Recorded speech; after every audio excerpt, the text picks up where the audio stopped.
Hello दोस्तों, एई hub में आपका स्वागत है। आज मैं आपको जीके का 50 प्रश्न कराऊंगा जो सभी एग्जामों में क्या किए जाते हैं, पूछते हैं, खासकर पे यूपी के जितने भी एग्जाम हैं जिसमें ऐसे ही प्रश्न और यही प्रश्न आते हैं। तो चलिए पहला प्रश्न देखा जाए कि क्या है।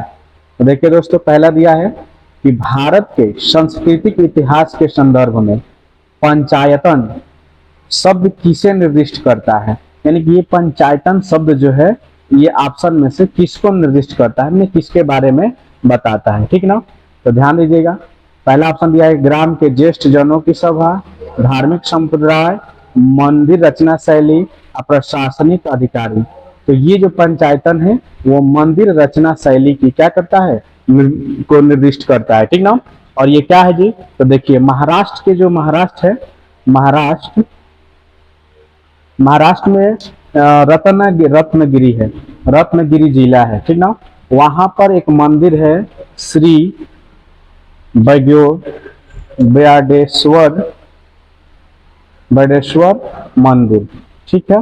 देखिए बडेश्वर जो मंदिर है रत्नागिरी में, महाराष्ट्र के ये रत्नागिरी जिला है, वहां भारत के संस्कृति इतिहास का संदर्भ में इसी को पंचायतन के रूप में, ये मंदिर है और इसकी इतनी रचना इतनी सुंदर बनाई गई है, ठीक ना, कि जिसे मंदिर रचना शैली कहा जाता है, ठीक है। नेक्स्ट क्वेश्चन दिया है कि अंतरिक्ष विज्ञान पर अनुसंधान और विकास का श्रेय जाता है। यानी कि अंतरिक्ष विज्ञान और अनुसंधान और विकास का श्रेय किसने इसको शुरू किया, किसने इसका विकास किया, उसका श्रेय किस पे जाता है। पहला दिया एस भटनागर को, विक्रम साराभाई, देखिए वी साराभाई यानी कि विक्रम साराभाई को, SZ कासिम को और CV रमन को। तो इसमें से इनका आंसर हो जाएगा क्या, उचित आंसर विक्रम साराभाई को जाता है। किसको जाता है जी, विक्रम साराभाई को जाता है, ठीक है। और इसमें से जो ये CV रमन है, ठीक ना, इनको रमन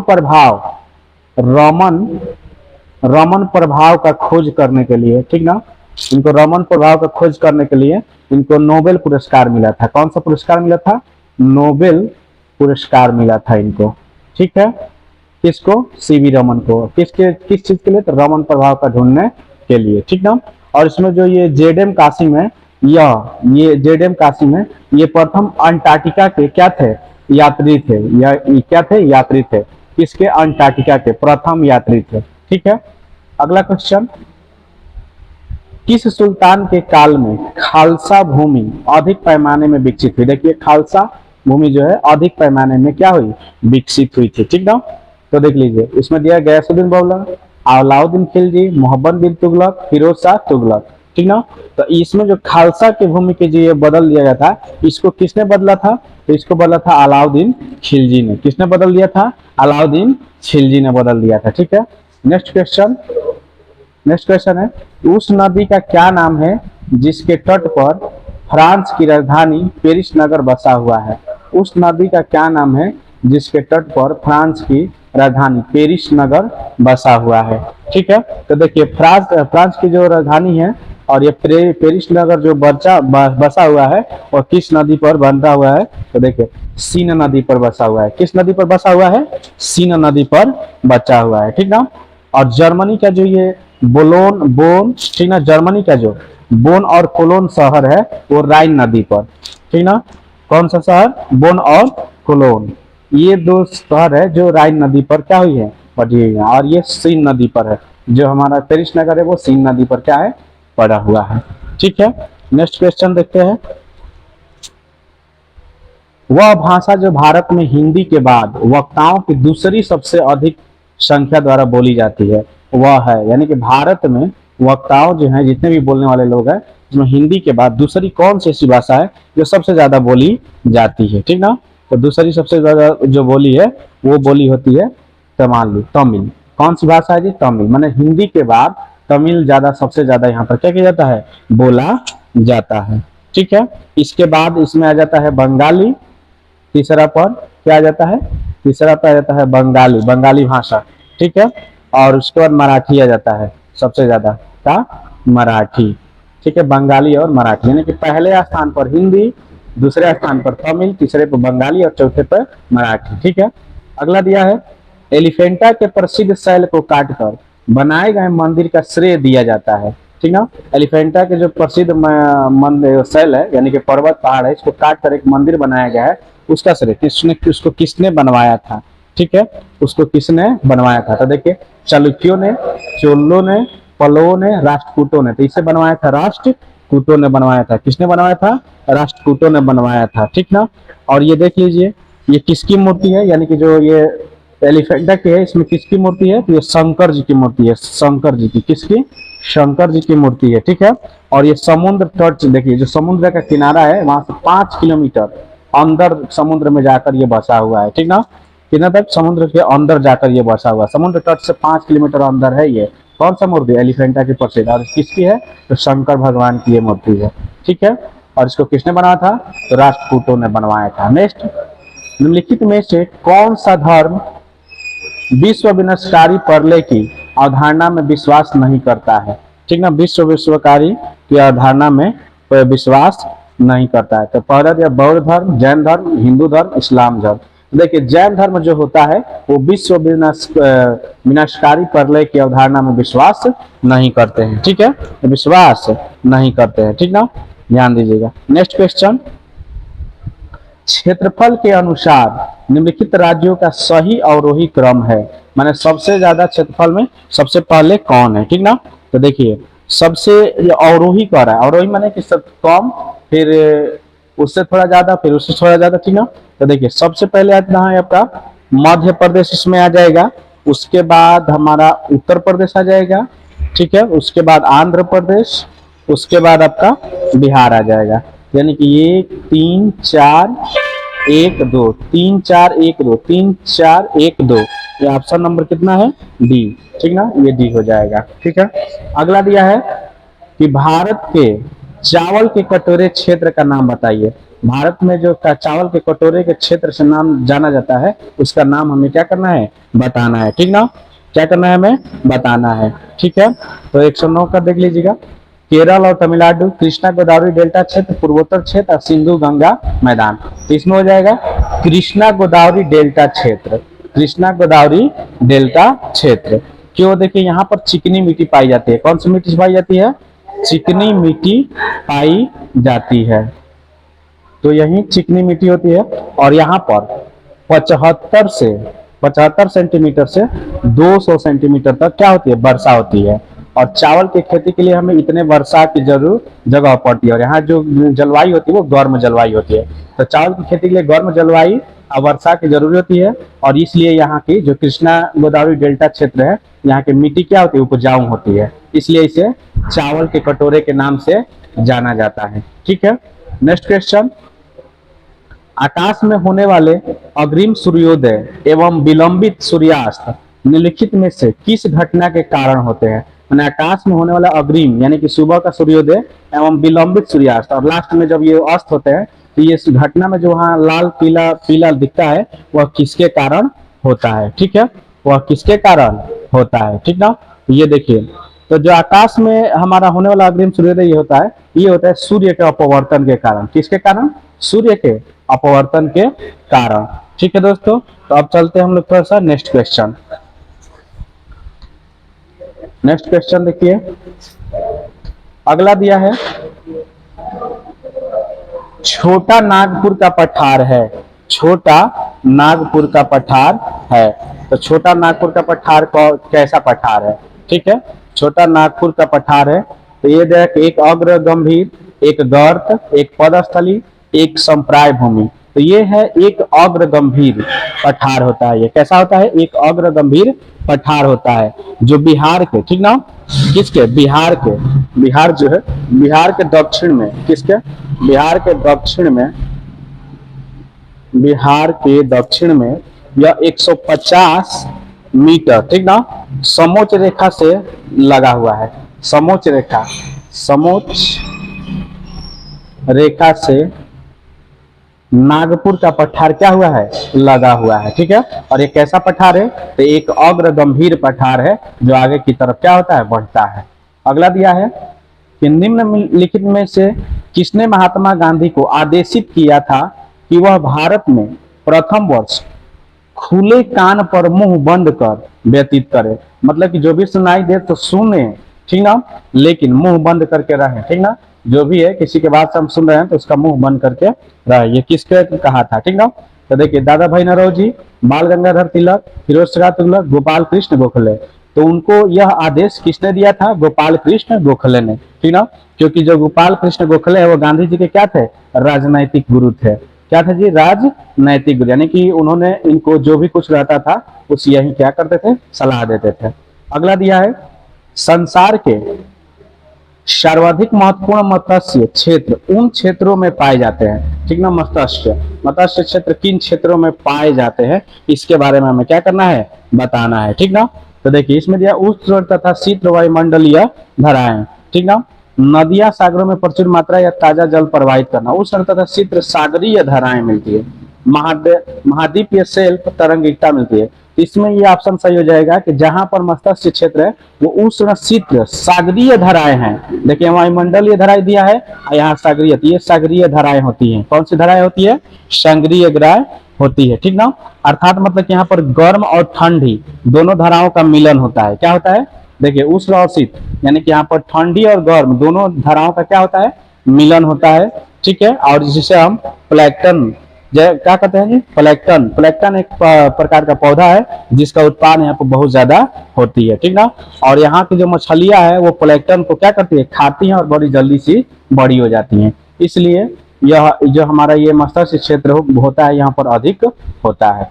अगला दिया है क्वेश्चन कि जनगणना 2011 के अनुसार दिए गए विकल्पों में लिंगानुपात का सही आरोही क्रम है, ठीक ना। लिंगानुपात का सही आरोही क्रम है। तो चलिए लिंगानुपात में देखेंगे आरोही क्रम में, तो सबसे पहले आता है हमारा हरियाणा, इसके बाद बढ़ेगा जम्मू कश्मीर, फिर सिक्किम, फिर पंजाब।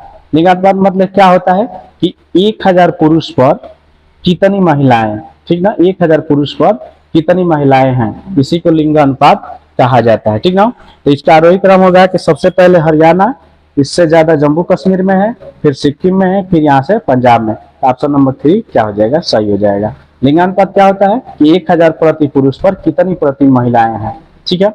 अगला दिया है भारतीय संविधान के निम्नलिखित अनुच्छेद, भारतीय संविधान के निम्नलिखित अनुच्छेद में कौन सा राज्य की विधानसभाओं के निर्वाचन का प्रावधान प्रस्तुत करता है। देखिए ध्यान से, भारतीय संविधान के निम्नलिखित अनुच्छेद में से कौन सा राज्य विधानसभाओं के निर्वाचन का प्रावधान करता है, ठीक है, कौन सा करता है। ये है आर्टिकल अनुच्छेद नंबर 170, ठीक ना। अनुच्छेद नंबर 170 यह उपबंध करता है, ठीक है, ठीक है। इसमें यही होगी, ठीक है। नेक्स्ट क्वेश्चन निम्नलिखित में से किसको संविधान द्वारा मौलिक अधिकारों को लागू करने की शक्ति प्रदान की गई है। निम्नलिखित में से किसको संविधान द्वारा, ठीक ना, मौलिक अधिकारों को लागू करने की शक्ति दी गई है। तो किसके द्वारा दी गई है, तो देखिए पहला दिया है भारत के सभी न्यायालयों के द्वारा, भारत के संसदों के द्वारा, राष्ट्रपति के द्वारा, सर्वोच्च न्यायालय एवं उच्च न्यायालय को। तो यह अधिकार किसको मिला है, सर्वोच्च न्यायालय और उच्च न्यायालय को यह अधिकार मिला है, ठीक है। और ठीक ना, इसमें ये कब मिलता है, देखिए ये किससे मिला है, तो अनुच्छेद 32 आर्टिकल 32 के तहत, ठीक ना। न्यायालय को, किसको, न्यायालय को आर्टिकल 32 के तहत, उच्च न्यायालय को मिला है 226 के अंतर्गत, ठीक है, मिला है कि रीट जारी करके और ये क्या कर सकते हैं, इनको लागू कर सकते हैं। नेक्स्ट क्वेश्चन, किसी राज्य में विधान परिषद की संरचना अथवा विघटन किया जा सकता है।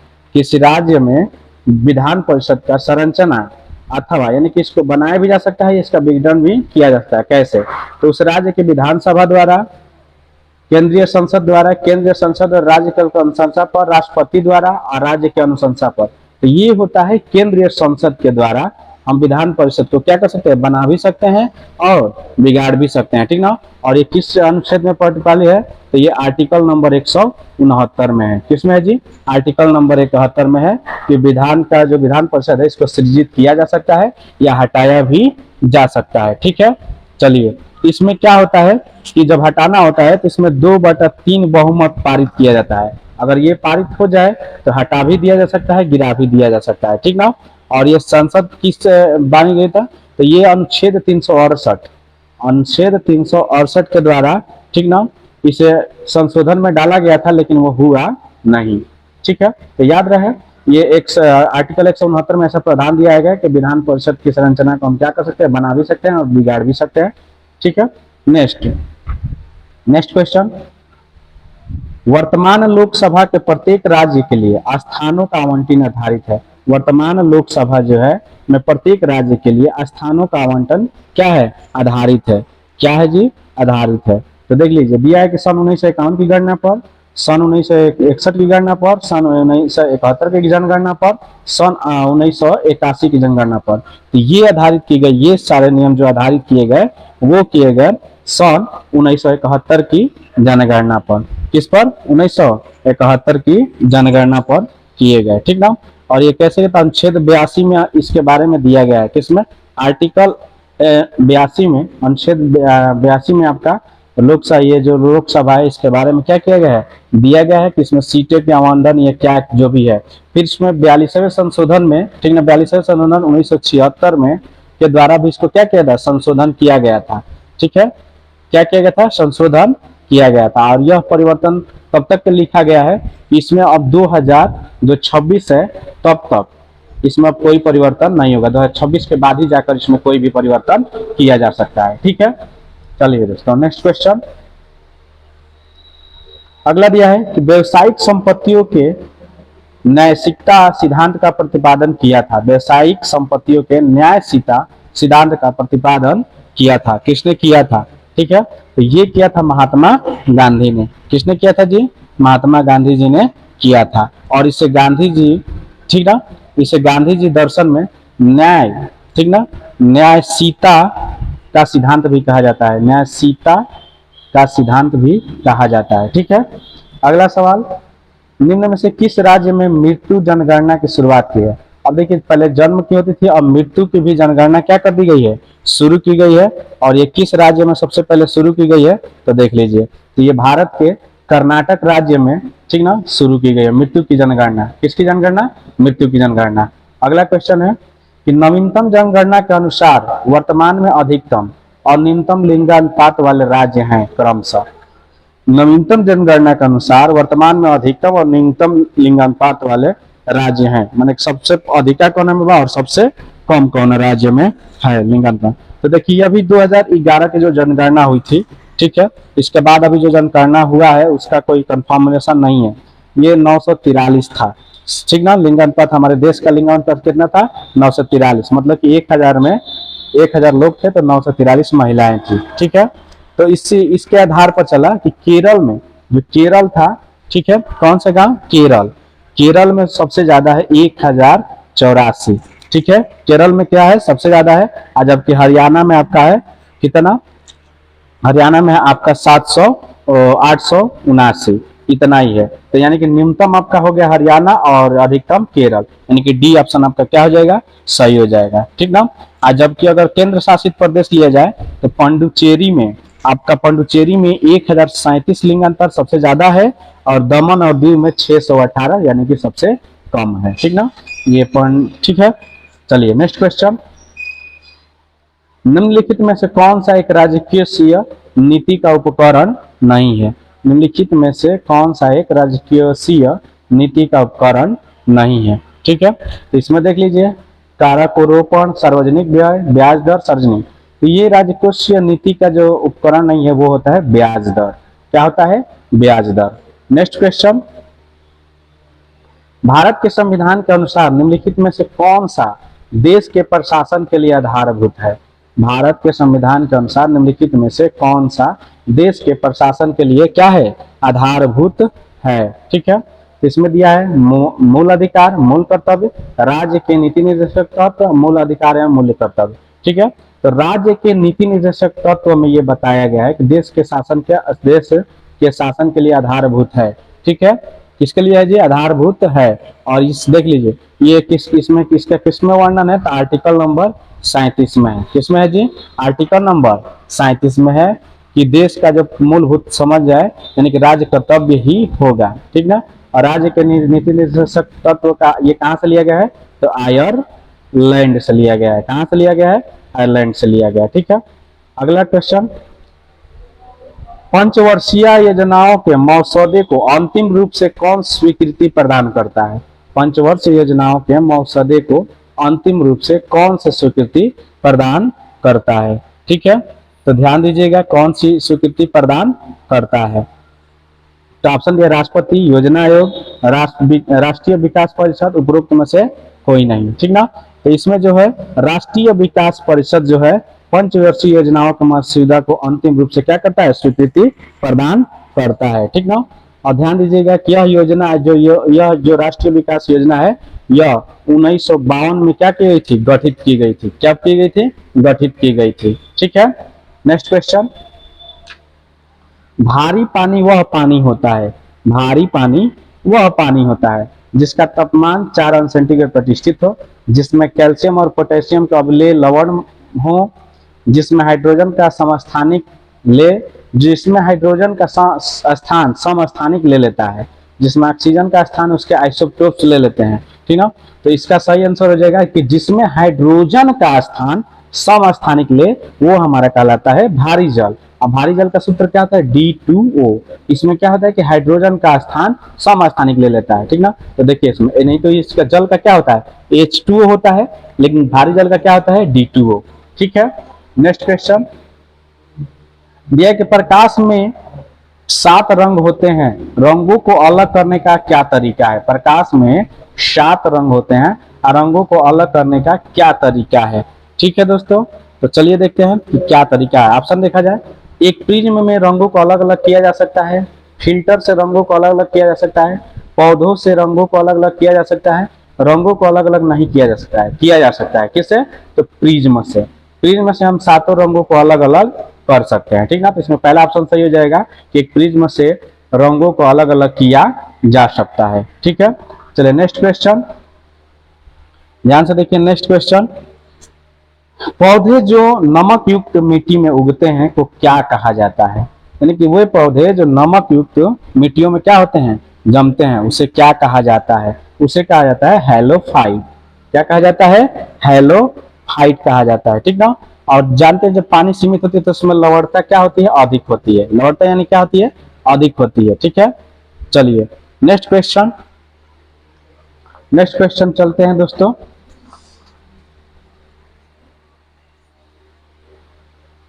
पहला देखिए नेक्स्ट क्वेश्चन क्या है? कह रहे कि संवहनी यानी कि वेस्कुलर पौधों में पानी ऊपर किससे जाता है? ठीक ना, यानी कि जो पानी है वो जमीन से अवशोषित करके पौधे में ऊपर कैसे जाता है? ठीक है, कैसे जाता है? तो ऑप्शन देख लीजिए, phloem tissue, parenchyma tissue, meristems, xylem tissue. तो ये जाता है जाइलम टिश्यू के द्वारा। किसके द्वारा जाता है जी? जाइलम। और ये प्रायः क्या होता है जी? एक कास्ट भी कहलाता है। क्या कहलाता है? कास्ट, एक तरह का कास्ट यानी कि लकड़ी। ठीक ना, और इसके 2 कार्य होते हैं, जल एवं खनिज लवणों को संवहन करना, यानी कि जमीन से जल और खनिज लेकर पौधों तक ऊपर तक क्या करना? पहुंचाना। ठीक है, आगे चलते हैं। नेक्स्ट क्वेश्चन, श्वेत प्रकाश को नली में कैसे पैदा करते हैं? यानी कि श्वेत प्रकाश, श्वेत नली है उसमें कैसे पैदा करेंगे? ठीक ना, तो देख लीजिए इसमें दिया है क्या? तांबे के तार को गर्म करके, तंतु को गर्म करके, परमाणुओं को उत्तेजित करके, अणुओं को दोलित करके। ठीक ना, तो इसमें हो जाएगा तंतु को गर्म करके। क्या करके जी? तंतु को गर्म करके। अब तंतु में क्या भर दे? जब गर्म करने से पहले इसमें क्या क्या भरा जाता है? तो इसमें देखिए आर्गन गैस, आर्गन प्लस, ध्यान दीजिएगा, आर्गन गैस और पारा, जो पारा होता है ये दोनों डालकर तब गर्म किया जाता है, इसमें सफेद प्रकाश क्या होती है? उत्पन्न हो जाती है। ठीक है, अगला क्वेश्चन कि चिकित्सीय भाषा में गोल्डन आवर का संबंध है। चिकित्सीय भाषा में गोल्डन आवर का संबंध है, किससे संबंध है? ठीक है, तो कैंसर का अंतिम चरण से, गर्भ में शिशु की जानकारी, हृदयाघात से, वास्तव में बच्चे के जन्म लेने से। तो ये जो गोल्डन आवर है वो हृदयाघात से क्या है? संबंधित है। क्या है जी? हृदयाघात से क्या हो? संबंधित है। हृदयाघात क्या होता है? तो देखिए हृदयाघात होने के पश्चात जो मरीज होता है वो 1 घंटे में क्या होता है? मर जाता है। यानी कि हार्ट अटैक आप सुने हैं ना, यही चीज है, इसमें आदमी जल्दी बचता नहीं है। और यही जो हृदयाघात होता है, अगर हार्ट अटैक के 1 घंटा के अंदर उस आदमी को अगर सही इलाज दे दिया जाए, ठीक है, तो वो बच सकता है। इसी को गोल्डन आवर कहा जाता है। क्या कहा जाता है? Golden hour.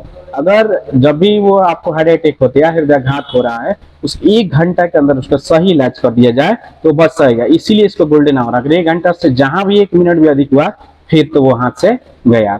ठीक है, नेक्स्ट क्वेश्चन, निम्नलिखित में से कौन सा, निम्नलिखित में से कौन सा एक रासायनिक परिवर्तन का उदाहरण है? ठीक है, एक रासायनिक परिवर्तन का क्या है? उदाहरण है। ठीक है दोस्तों, निम्नलिखित में से कौन सा एक रासायनिक परिवर्तन का उदाहरण है? तो ऑप्शन पहला दिया है कि बर्फ के घन का पिघलना। ठीक है, बर्फ का घन का पिघलना, गैसोलीन का कथवन, किसी अंडे का तल जाना। ठीक है, और लोहे की किसी कील का चुंबक के प्रति आकर्षण होला। ठीक है, तो इसमें हो जाएगा आपका रासायनिक परिवर्तन किसी अंडे का तल जाना, किसी अंडे का तल जाना। ठीक ना, जैसे लोहे पर जंग लगना, दूध से दही बनना। ठीक है, तो ये दूध से दही बनना हो जाएगा, लोहे पर जंग लगना, ये सारे रासायनिक परिवर्तन। रासायनिक परिवर्तन क्या है कि एक बार अगर ये रूप परिवर्तन कर ले तो वो फिर अपने पुनः रूप में नहीं आएगा। लेकिन ध्यान दीजिएगा, इसी में एक भौतिक परिवर्तन होता है। उसमें क्या होता है कि हम जैसे चीनी और पानी का घोल लेते हैं तो उसे चीनी और पानी को बदल सकते हैं, तो भौतिक परिवर्तन होता है कि माने एक अवस्था से दूसरे अवस्था में बदले फिर पुनः वो अपनी अवस्था में आ जाए, तो भौतिक कहलाता है। लेकिन रासायनिक क्या कहलाता है कि एक अवस्था से जब दूसरे अवस्था में चला जाए तो वो दोबारा बदलता नहीं है। तो अब अगर किसी अंडे को टाल देंगे तो क्या वो फिर अंडा बन सकता है? नहीं। लेकिन बर्फ का जो पिघलना है, बर्फ पिघलेगा तो पानी बनेगा और फिर पानी को बर्फ बन जाएगा, तो ये भौतिक के हैं। गैसोलीन क्या कहता है ना, ये भी भौतिक है। लोहे में कील या चुंबक के प्रति आकर्षण, ये भी भौतिक है। लेकिन इसमें से किसी अंडे का तल जाना क्या है? रासायनिक परिवर्तन है। ठीक है दोस्तों, नेक्स्ट, अगर हमारा वीडियो आपको अच्छा लग रहा है तो इसे लाइक जरूर कीजिएगा। ठीक है, नेक्स्ट क्वेश्चन, 20 वर्ष की आयु में मानव शरीर में हड्डियों की संख्या होती है। 20 वर्ष की आयु में मानव के शरीर में हड्डियों की संख्या कितनी होती है? ठीक है, कितनी होती है? तो लगभग उस समय मानव के शरीर में 206 हड्डियां हो जाती हैं। कितनी हड्डियां हो जाती है? 206 हड्डियां हो जाती है। और जबकि वहीं अगर हम शिशु होते हैं, क्या होते हैं? शिशु, तब उसमें हमारे शरीर में कितनी हड्डियां होती हैं? 300, यानी कि ये वाली सी। ठीक है, कितनी होती है? 600 होती है। ठीक है, और इस पर सबसे छोटी हड्डी देखा जाए तो स्टेपीज। कौन सी हड्डी? स्टेपीज। और ये कहाँ पाई जाती है? तो कान में पाई जाती है। कहाँ पाई जाती है? कान में। और सबसे बड़ी अगर कहा जाए तो फीमर होता है। कौन सा होता है? फीमर। फीमर हड्डी होता है और ये कहाँ पर पाया जाता है? जांघ में पाया जाता है। कहाँ पाया जाता है? जांघ पर। ठीक है, ये हड्डी पाई जाती है। ठीक है, तो देखिए 20 वर्ष में हम लोग एडल्ट हो जाते हैं 18 के बाद, तो उस समय हमारे शरीर में 206 हड्डियां हो जाती हैं। वहीं जब हम बच्चे होते हैं तो 300 हड्डियां होती है। और हमारे शरीर की सबसे छोटी हड्डी होती है स्टेपीज, जो कान में पाई जाती है। और सबसे बड़ी जो होती है फीमर, जो जांघ में पाई जाती है। ठीक है दोस्तों, अगला, सफेद कीट्स एक महत्वपूर्ण कवक रोग है। सफेद कीट्स एक महत्वपूर्ण, ठीक ना, महत्वपूर्ण कवक रोग है। ठीक है, तो ध्यान दीजिएगा, इसमें होता है, देखिए ये सफेद कीट्स जो महत्वपूर्ण कवक रोग होते हैं वो सरसों में लगते हैं। किसमें लगता है जी? सरसों में लगते हैं। इस रोग का जनक जो था, यानी कि इस रोग को किसने बताया था कि रोग है, ठीक ना, इसको एल्विगो, इसको एल्विगो, ठीक है, एल्विगो कैंड्रिट्रा, ये एक व्यक्ति थे, वैज्ञानिक थे, इन्होंने ही ये बताया कि जो ये कवक, सफेद कीट्स जो कवक है, ये सरसों में क्या करता है? एक बीमारी का क्या करता है? ये बताता है कि बीमारी है और इससे सरसों को हमें नुकसान हो सकता है। अगला दिया है क्वेश्चन कि ब्लैक हार्ट किस फसल की प्रमुख दैहिक व्याधि है? ब्लैक हार्ट ये भी फसल की प्रमुख दैहिक व्याधि है। ठीक है, क्या है जी? दैहिक व्याधि। दैहिक व्याधि मतलब क्या होता है? एक बीमारी होती है, ये क्या होती है? एक बीमारी होती है जो उनके अंदर घुसते ही काला काला कर देता है। और ये ब्लैक हार्ट किस में लगता है? तो आलू में लगता है। किसमें लगता है? आलू में। यानी कि आलू में देखिए कभी कभी वो ना काला हो जाता है, अंदर से काटने पर बीच में क्या होता है? काला हो जाता है। तो ये भी एक तरह की बीमारी है जो आलू में क्या होती है? लगती है। नेक्स्ट क्वेश्चन, अंगूर में पाए जाने वाला सशक्त कार्बनिक अम्ल है, ठीक ना। अंगूर में खट्टे पदार्थ याद रखिएगा कि जब भी खट्टा पदार्थ आ जाए तो इसमें कौन सा अम्ल पाया जाता है? तो आप सब जानते हैं कि ये पाया जाता है टार्टेरिक अम्ल। कौन सा अम्ल? टार्टेरिक अम्ल पाया जाता है। ठीक है, और यहीं पे जो एक दिया है मैलिक अम्ल, ये किस में पाया जाता है? सेब में पाया जाता है। किस में पाया जाता है? सेब में। और ये मैलिक अम्ल वाला तो बहुत ज्यादा सवाल पूछता है। ऐसे खट्टे में देख लीजिए अंगूर में टार्टेरिक अम्ल, और जैसे ही खट्टा आ जाएगा तो ये मान लीजिए क्या, तो यही होता है, ठीक है। चलिए, ये निकाला कैसे जाता है, तो भाई अंगूर का जो बीज होता है उसमें ये अम्ल पाया जाता है, ठीक है। Next question, naval air station Garuda कहाँ पर स्थित है। देखिए नेवल, नेवल मतलब कि नया, एयर ये गरुड़ कहाँ पर स्थित है, ये नया एयर स्टेशन है जो हवाई जहाज उड़ाने वाला है, ठीक है। ये कहाँ पर स्थित है, ठीक ना, तो ये कोचीन में है। कहाँ पर है जी, ये कोचीन में है। और यहाँ पर भारतीय नौसेना ने जो था, यानी कि UAN, ठीक ना, UAN मानव रहित जो होता है, ठीक है। तो इसमें जो पहला जो यहाँ का जो बना था ये कोचीन में, ठीक ना, ये स्वीडन, जो स्वीडन कोचीन है वहीं पर ये है स्थित है, ठीक है। और इसको जिसमें जो बनाई गई गरुड़ है वो था IAN, ठीक है, S, ठीक ना, 342 के नाम से है, ठीक है, 342 है ये गरुड़। और यहाँ से सबसे पहले मानव रहित क्या किया गया था, छोड़ा गया था एग्जाम, ठीक है। नेक्स्ट, निम्नलिखित में से कौन सा एक जैव अवक्रमणीय नहीं है, जैव अवक्रमणीय नहीं है, ठीक है। निम्नलिखित में से कौन एक जैव अवक्रमणीय नहीं है, तो देखिए इसमें घरेलू मधुमूत ये भी जैव अवक्रमणीय है, लैब अपमार्जक ये भी है, साबुन और पौधों की पत्तियां, तो इसमें साबुन जो होता है वो जैव अवक्रमणीय नहीं होता है। क्या नहीं होता है जी, ये साबुन जो होता है जैव अवक्रमणीय नहीं होता है, ठीक है। नेक्स्ट क्वेश्चन ध्यान दीजिएगा, रक्त के कैंसर को नियंत्रित करने के लिए उपयोग किया जाने वाला रेडियोधर्मी समस्थानिक है। रक्त के कैंसर, ब्लड कैंसर जिसको बोला जाता है, क्या बोला जाता है, ब्लड कैंसर, ठीक ना। इसमें किसका प्रयोग किया जाता है, ठीक है। तो ध्यान दीजिएगा, ब्लड कैंसर के प्रयोग को लिए फास्फोरस 32 का प्रयोग किया जाता है। किसका किया जाता है, 32 का प्रयोग किया जाता है। और कोबाल्ट 60 का भी प्रयोग केवल कैंसर के इलाज में किया जाता है। इसमें कैंसर कई प्रकार का होता है, ये तो रक्त ब्लड है, तो इसमें फास्फोरस 32, और कैंसर के लिए केवल किसका, कोबाल्ट 60 का प्रयोग किया जाता है, ठीक है। किसका किया जाता है, कोबाल्ट 60 का प्रयोग किया जाता है। और ये कोबाल्ट 60 क्या है, एक रेडियो एक्टिव तत्व है, ठीक ना। इसको 19, देखिए इसमें इरिडियम 192 और गोल्ड 192 का प्रयोग किया जाता है। रक्त के देखिए इसी में जो ब्लड कैंसर है, ब्लड कैंसर, उसमें ये 32 फास्फोरस 32 का उपयोग किया जाता है, और केवल कैंसर में कोबाल्ट 60 का प्रयोग किया जाता है। नेक्स्ट क्वेश्चन, भारत में तैरती सब्जियों की खेती कहाँ की जाती है। भारत में तैरती सब्जियों की खेती कहाँ की जाती है, मैंने तैरती हुई खेत, ठीक है। ये क्वेश्चन बहुत बार देखने को मिलेगा आपको। पहला ऑप्शन दिया है केरल में, दूसरा ऑप्शन में डल झील कश्मीर में, इनमें से कोई नहीं। ऐसी खेतियां कश्मीर में की जाती है, यानी कि डल झील कश्मीर में, वहां पर नाव बनाकर लोग उसी में क्या करते हैं, सब्जियां बेचते हैं, ठीक ना। और यह अधिकतर कहाँ पर, देखिए कब की जाती है, तो ग्रीष्म ऋतु में, ठीक ना। सब्जियां श्रीनगर, यानी कि जो श्रीनगर है, जम्मू कश्मीर से श्रीनगर भेजा जाता है। कैसे, तो ये सब्जियां उगाकर, नाव में ही उगाकर यहाँ से श्रीनगर को जाता है, ठीक है दोस्तों। नेक्स्ट क्वेश्चन चलते हैं। नेक्स्ट क्वेश्चन दिया है कि भारत की कृषि योग्य भूमि लगभग, भारत की कृषि योग्य भूमि लगभग कितना प्रतिशत उत्तर प्रदेश में है, यानी कि उत्तर प्रदेश में जो कृषि योग्य क्षेत्र है उसका कितना प्रतिशत हमारा उत्तर प्रदेश में है। जो भारत में कृषि योग्य क्षेत्र है उसका कितना प्रतिशत हमारे क्या है, उत्तर प्रदेश में है, ठीक है। तो देखिए उत्तर प्रदेश में हमारा 20%, 15%, 17%, 19%। तो उत्तर प्रदेश के जो कृषि योग्य भूमि है पूरे देश के हिसाब से लिया जाए तो 19%। कितना परसेंट जी, 19%, ठीक है। और उत्तर प्रदेश में लगभग 9 गो कृषि जलवायु प्रदेश है, मैंने क्षेत्र है, कई गो, 9 कृषि जलवायु प्रदेश, ठीक है। और यहाँ पर जो कृषकों की संख्या होती है, मतलब कि जो लोग खेती करते हैं, लगभग 41.1% लोग अधिकतर खेती करते हैं, ठीक है। अगला क्वेश्चन, यूनेस्को की कार्य भाषाएं हैं। यूनेस्को में जो कार्यकारी भाषाएं होती है वो कौन कौन सी भाषाएं हैं, ठीक है। यूनेस्को में जो कार्यकारी भाषाएं होती है वो कौन कौन सी भाषाएं होती है, तो देखिए यूनेस्को में सबसे पहले तो अंग्रेजी और फ्रेंच, यानी कि सी ऑप्शन, अंग्रेजी और फ्रेंच, ये दो जो भाषा है ये यूनेस्को की कार्यकारी भाषाएं होती है, ठीक ना। और इसका गठन कब हुआ था, तो इसका गठन हुआ था यूनेस्को का 4 नवंबर, ठीक ना, 4 नवंबर 1946 ईस्वी को हुआ था। कब हुआ था, 4 नवंबर 1946 ईस्वी को यूनेस्को का क्या हुआ था, गठन हुआ था। और इसमें कौन कौन सी भाषाएं लागू है, तो अंग्रेजी और फ्रेंच, अंग्रेजी और फ्रेंच इसमें है, ठीक ना। इसका मुख्यालय कहाँ है, तो इसका मुख्यालय पेरिस है, किसका, यूनेस्को का। मुख्यालय कहाँ पर है, पेरिस में है। ठीक है दोस्तों, अगर हमारा वीडियो आपको अच्छा लगे तो इसे लाइक जरूर करें और जो इस वीडियो पर नए हैं हमारे चैनल को सब्सक्राइब करें। ठीक है दोस्तों, चलिए नेक्स्ट क्वेश्चन।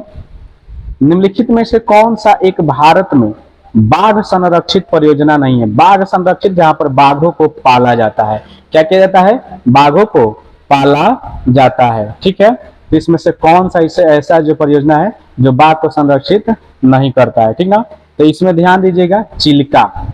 जो चिल्का है यहाँ पर बाघों का संरक्षण नहीं किया जाता है। ठीक ना, बाकी ध्यान दीजिएगा, बाकी जो ये है कहीं ना कहीं, जैसे कि दुधवा राष्ट्रीय उद्यान है, ये उत्तर प्रदेश में है। ठीक ना, कान्हा, जो ये कान्हा राष्ट्रीय उद्यान है, जो ये कान्हा, ये मध्य प्रदेश में है। ये कहाँ पर है? उत्तर प्रदेश में है। ये भी बाघ संरक्षण है। ये मध्य प्रदेश में है, ये भी बाघ संरक्षण है। ठीक ना, और मानस जो है ये आपका असम में है। किसमें जी? असम। असम के बरपेट जिला है। कौन सा जिला है? बरपेट, असम का बरपेट जिला। ये सारे क्वेश्चन देखिए, एक क्वेश्चन से कितने फैक्ट मैं आपको बता रहा हूँ। ठीक है, तो ये है, ये सारे बाघ के संरक्षण है। और चिल्का जो है, ये चिल्का यहाँ पर झील है जहाँ पर नौसेना का ट्रेनिंग दिया जाता है। ठीक है, और यहीं पर सबसे जो हमारे यहाँ का जो मीठा खारे जल का पानी है, चिल्का झील वहीं पे पाई जाती है। ठीक है, तो इसमें से जो चिल्का है वो बाघ संरक्षित नहीं है।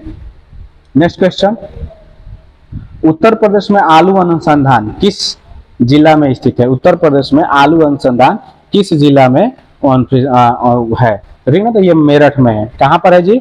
मेरठ में। और ये मेरठ में कहाँ पर है? तो मोदीपुरम स्थान,